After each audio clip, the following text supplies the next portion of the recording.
मित्रों, अगर हम अपने जीवन में साधना क्रम को अपना लें तो हमारे जीवन में आनंद, खुशी, आत्मविभोर होते चले जाएंगे हम, और ऐश्वर्य और विभूतियों से हमारा मन मस्तिष्क भरता चला जाएगा। साधना के इसी क्रम में बात आती है आज्ञा चक्र की ध्यान साधना किस तरह से की जाए और इसके क्या परिणाम हमारे जीवन में पड़ते हैं, इसकी आज चर्चा करते हैं।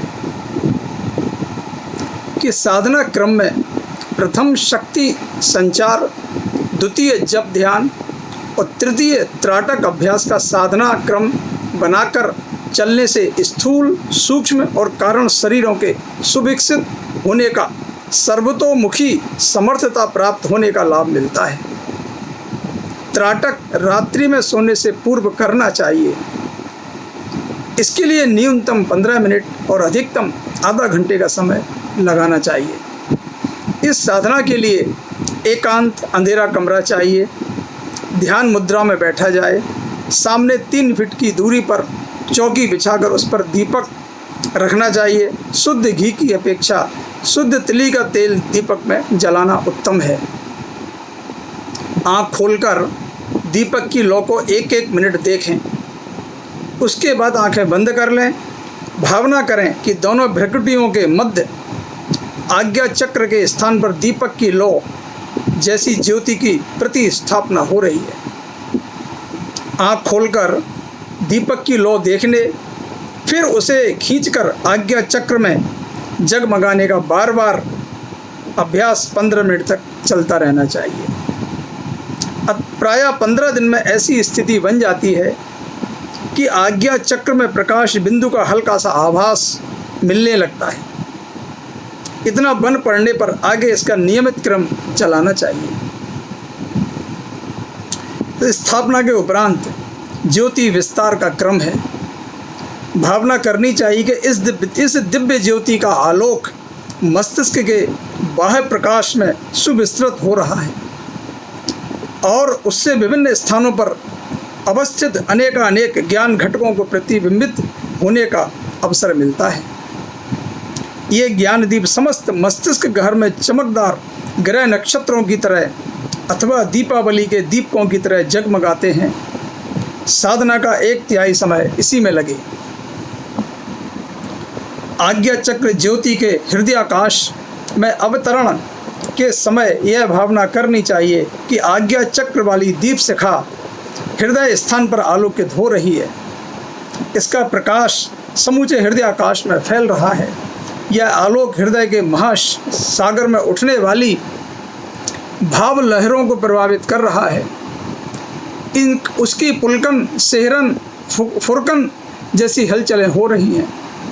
श्रद्धा, सद्भावना की सरसता इस क्षेत्र में उमकती और दिव्य प्रेम के बाहुल्य का अमृतोपम रसास्वादन करा रही है। समय का 2/3 इसी ध्यान में लगे। तीसरा है प्राणाकाश। इसका स्थान है नाभि चक्र। सारा समीपवर्ती क्षेत्र इसी परिधि में आता है। मूलाधार चक्र एवं कुंडलनी केंद्र तक नाभि चक्र का क्षेत्र विस्तार है।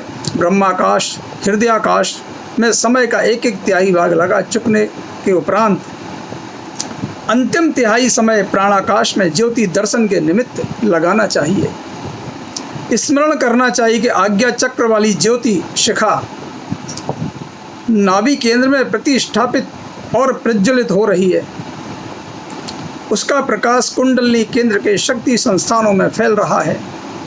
पराक्रम, उत्साह एवं साहस की त्रिविध उमंगें इसी क्षेत्र से उद्भूत होती हैं।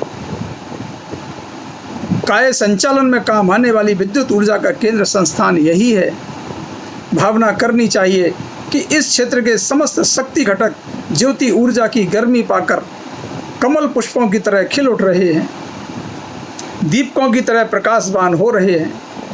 प्रसुप्ति हट रही है और जागृति बढ़ रही है। समर्थता और प्रखरता के चिन्ह इस क्षेत्र के प्रत्येक घटक में दृष्टिगोचर हो रहे हैं। समय का अंतिम तिहाई भाग इसी धारणा में लगाना चाहिए। त्राटक योग का समापन समस्त काय कलेवर को सन्निहित महत्वपूर्ण घटकों की दीपावली के प्रज्वलित दीपकों की तरह आकाश में जगमगाने वाले ग्रह नक्षत्रों की तरह चमकते हुए अनुभव करना चाहिए। सोचें कि काय कलेवर ज्योति घटकों की जगमगाहट से परिपूर्ण है।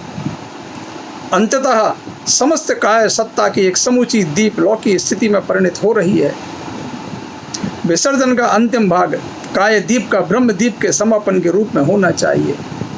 ज्योति में ज्योति मिलने का अनुभव किया जाए, यह ध्यान एक बड़ा ही सार्थक ध्यान है। युग निर्माण योजना, अप्रैल 2020।